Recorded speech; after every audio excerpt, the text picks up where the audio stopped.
आज जैसा कि आप सभी को पहले से सूचना रही है कि नक्सलवाद समस्या और समाधान, दरअसल ये मुद्दा क्यों लिया गया और आप सभी लोग इसमें भागीदारी क्यों कर रहे हैं।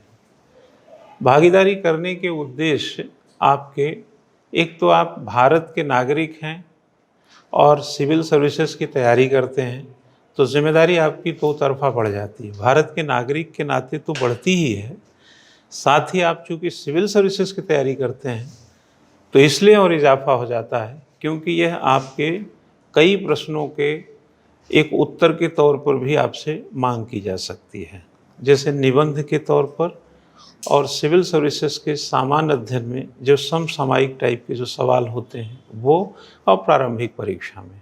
हालांकि अगर मैं सिर्फ परीक्षा की दृष्टि से इससे बात करूं तो एक संकीर्ण विचारधारा हो जाएगी, लेकिन अगर इसको व्यापक अवधारणा के अंतर्गत देखें तो यह एक देश की बहुत ही गंभीर और कहीं अधिक पुरानी यानी पुरातन के तौर पर देखें तो एक चिंताजनक समस्या है।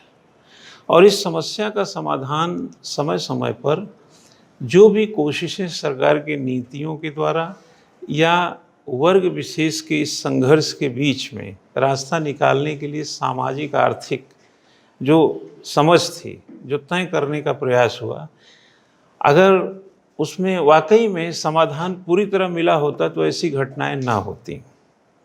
जिस तरीके से कि आप छत्तीसगढ़ में समस्या देखें, और छत्तीसगढ़ की हालिया घटना यह बताती है कि जो माओवाद विचारधारा है या नक्सलवादी जो अवधारणा है, वह अभी भारत की ज़मीन पे बाकायदा पूरी तरह एक वृक्ष के रूप में ही है।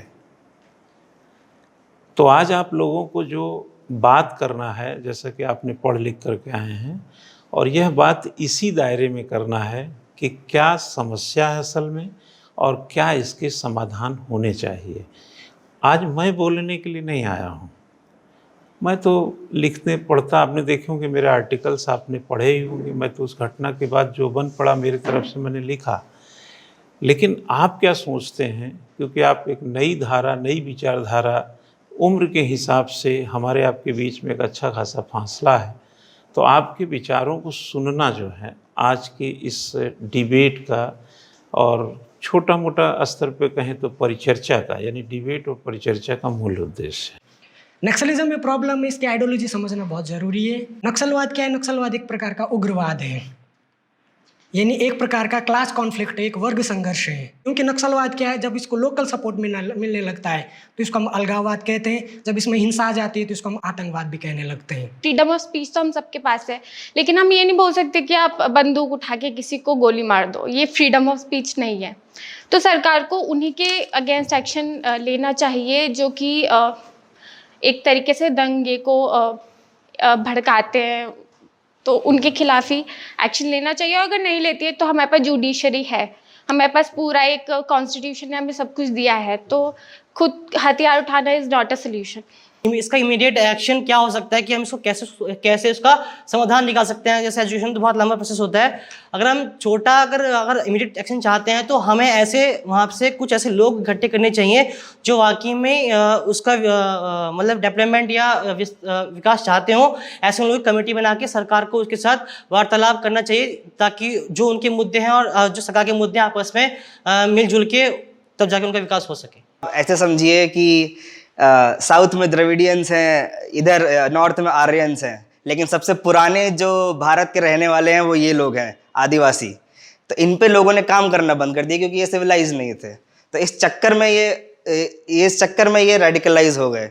जैसे कि आपने खुद बोला कि पहले ये अलगाववाद रहता है, फिर बाद में आतंकवाद बनता है। तो धीरे धीरे करके वो गुस्सा बढ़ा, जिसकी वजह से आज ये प्रॉब्लम हमको फेस करनी पड़ रही है। निश्चित ही यह प्रश्न विचारणीय है कि नक्सलवाद मूल रूप से कानूनी समस्या है और विषमता से उत्पन्न लावा है। क्या सरकार ये नहीं कर सकती है कि उन लोगों को अपने पक्ष में लेकर वहाँ के जो अन्य लोग हैं उनको जो माइंड या ब्रेन वॉश किया गया है उनका कि भाई हमें लड़ाई झगड़े कर ही हम अपने आप को आगे बढ़ा सकते हैं या हमारे जो हक हैं वो हम ले सकते हैं, कि उनको इस तरह से उनको समझाया जाए कि इसका दूसरा भी रास्ता है, डेमोक्रेसी जिसका नाम है।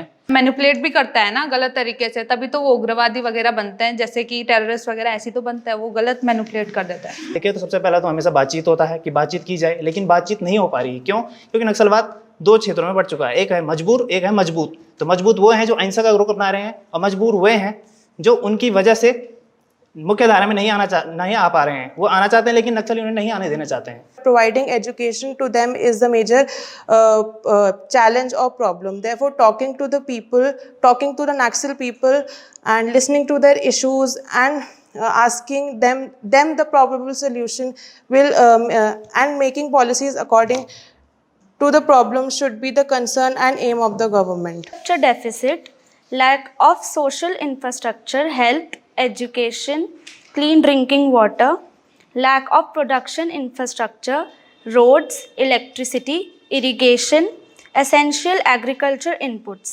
कोई आदमी चोरी करता है क्योंकि उसकी आर्थिक स्थिति खराब है, तो क्या हम उसकी सराहना करेंगे? नहीं, क्योंकि उसकी समस्या तो सही है लेकिन समाधान उचित नहीं।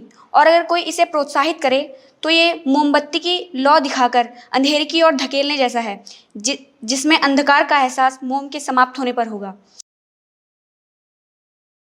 अब यहाँ पर तो नक्सलवाद तो हमारे लिए एक समस्या है, इसीलिए तो कहा समस्या और समाधान। केवल समस्या की चर्चा करने के लिए हम लोग इकट्ठे नहीं हुए थे, उसका समाधान भी खोजने का प्रयास किया। तो कुछ विद्यार्थियों ने शिक्षा, बेरोजगारी, सामाजिक, आर्थिक या सांस्कृतिक जो समरसता होनी चाहिए, जो उनको मुख्यधारा में जोड़ने वाली नीतियां होनी चाहिए, जो सरकारी पहल ठीक से होनी चाहिए, जो स्थानीय स्तर पर जो पनप रहा जो विद्रोह है उसको समझने की जो एक नीयत होनी चाहिए, अगर उन सभी में कहीं ना कहीं अभाव हुआ है, त्रुटियां हुई हैं, तो ये 5 दशकों से 6 दशकों से जो चली आ रही है नक्सलवादी परंपरा है, उसका कहीं ना कहीं एक श्रृंखला थी, ये कहीं ना कहीं एक स्टेप था जो अभी हालिया घटना हुई।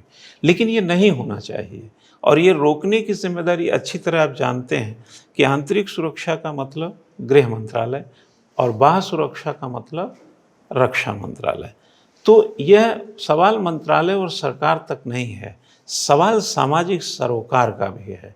कल आप सिविल सेवक बनेंगे, कई लोग छत्तीसगढ़ या जो भी नक्सलवादी मतलब ये झारखंड वगैरह के जितने और भी इलाके हैं, चाहे ओडिशा की बात हो, आंध्रा की बात हो, जब आपको कोई कैडर मिलेगा, आप डीएम बनेंगे, तो आपको पता होना चाहिए कि आप अपने पढ़ने के समय में जब सिविल सर्विसेज तैयारी कर रहे थे तो ऐसी समस्याओं पर आप चर्चा करते थे और निदान खोजने का प्रयास करते थे। और उन्हीं प्रयासों में हो सकता है कि आज का कहा गया कोई प्रयास वहाँ पर ऐसी समस्या को हल करने में मदद करे। और मैं इतना निराशावादी नहीं हूँ कि ये बरसों बरस तक चलेगा, लेकिन जिस तरह से बरसों से चला आ रहा है, दशकों से, इतना भी आशावादी नहीं हूँ कि कल ही खत्म हो जाएगा।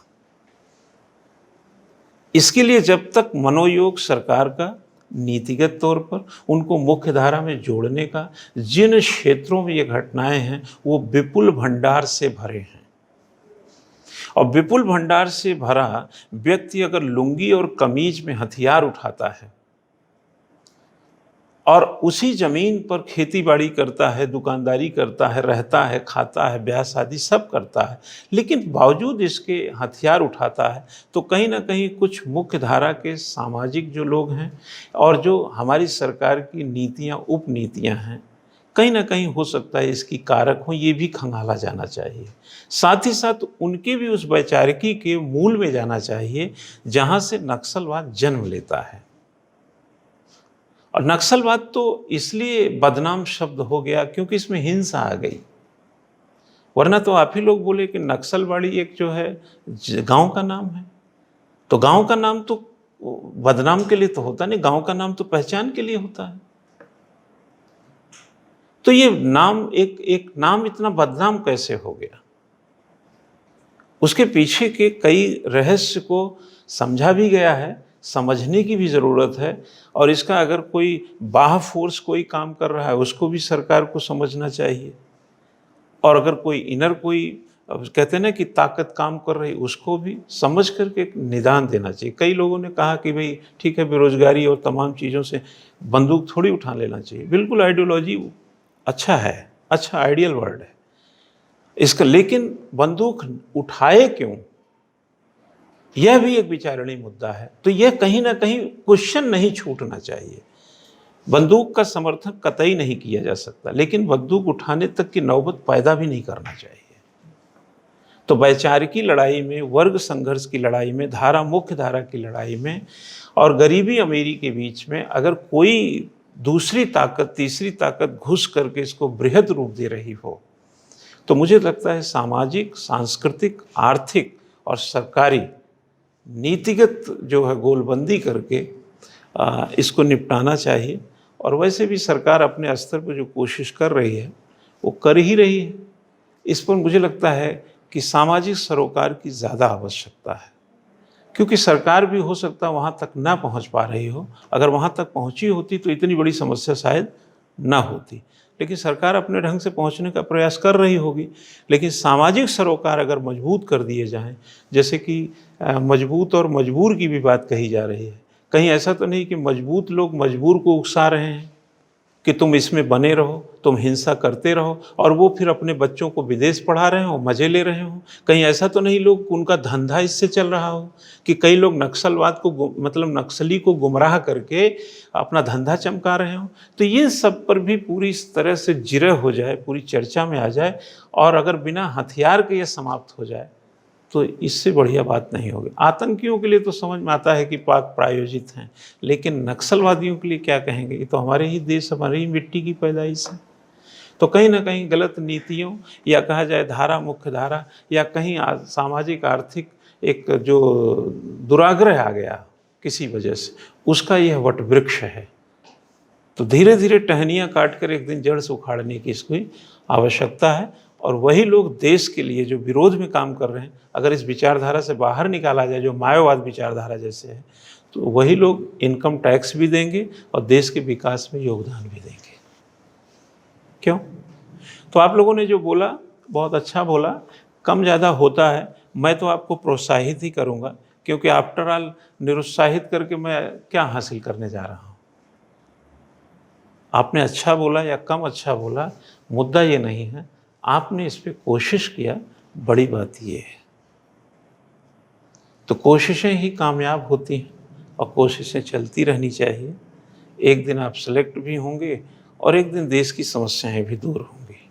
Thank you very much. आप लोग आए।